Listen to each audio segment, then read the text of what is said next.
Yo, what up, RTC family? I saw this video the other day on TikTok, and it got some choice language, but I'm gonna show it to you though. Hi, welcome to the sandwich shop. What can I get for you today? Yeah, hi. Could I get a sandwich with turkey and what are you doing? Oh, I'm taking a shit in your sandwich. And why are you doing that? I don't know, just because I can. Could you stop? No, what are you gonna do about it? I'm the one making the sandwich. Hey, you. Yeah? Do you work here? Yes, I do. How can I help you? Your coworker over there is taking a shit in my sandwich. Oh, I'm sorry about him. Yeah, he gets a little crazy sometimes, but he is not a representation of everybody who works here. Are you gonna tell your boss and get him fired or something? No, because we stick together here at the sandwich shop, even if there are a few bad apples. But hey, I'm one of the good ones. I have never taken a shit in someone's sandwich.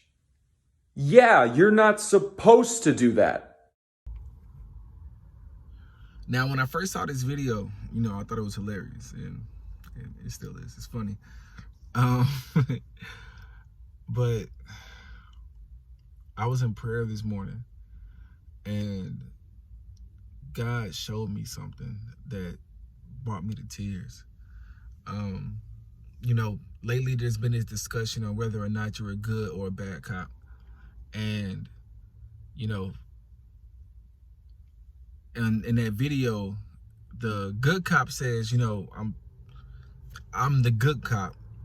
I've never done, or the good sandwich maker says, I'm the good one. You know what I'm saying? I've never done bad things. I've never done what he does to people. And, I've even heard cops say, I'm the good cop and they don't ever do that wrong stuff in my presence, and rightfully so. I've been really upset at the whole idea of how could you be a good cop and, that your partners do wrong, but you've never got them arrested. You know what I'm saying? You never went to the sheriff, whoever's over your department, and been like, yo, that guy shouldn't be working here because he did this. And then God showed me myself at work.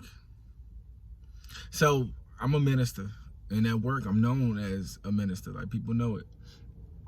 And when people do wrong stuff to customers, I say, yo, don't do that. That's wrong. And when I get asked to be involved in wrong things, I say, man, I ain't gonna do that. You know what I'm saying? That's wrong. That's what the good cops do. Don't do that, that's wrong. I ain't gonna do that, that's wrong. But I've never thought to report my co-workers to corporate. I never thought to go to somebody higher than them and say that they should be fired for what they're doing. Never done it. I had this religious idea, like, yo, man, God gonna take care of them if they doing wrong.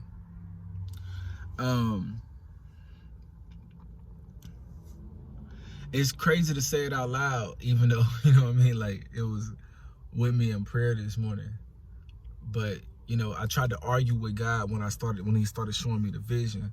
And I was like, but God, that's murder. You know what I'm saying? That ain't, what I do ain't murder.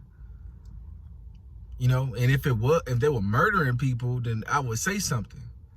And he just responded with, you sure about that?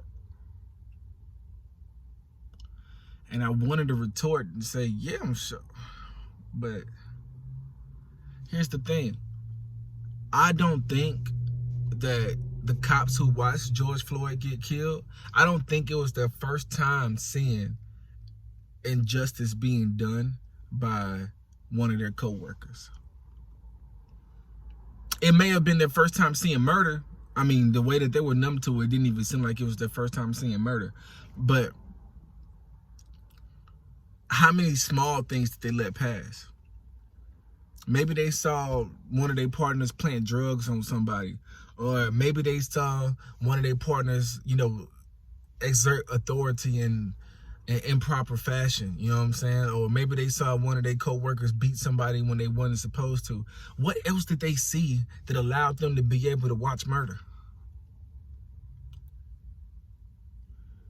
And my question to you is, what small injustices do you see that you let slip?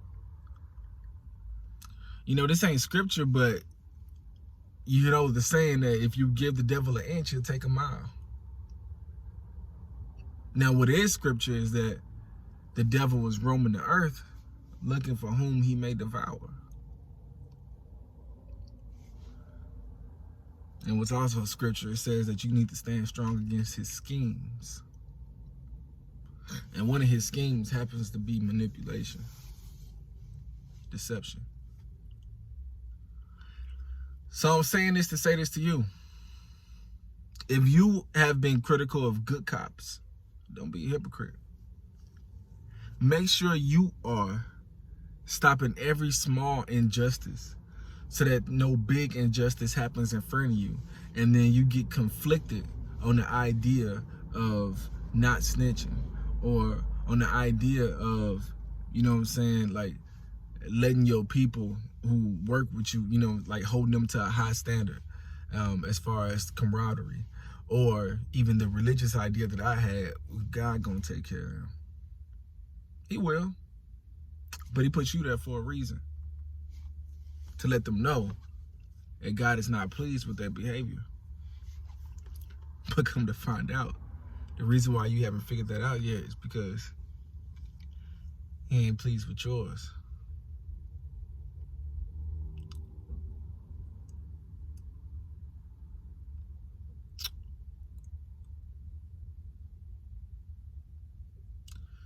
Stop every small injustice so you don't get conflicted when you're faced with a big injustice.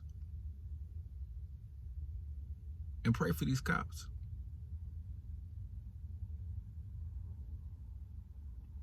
And pray for yourself before you pray for the cops.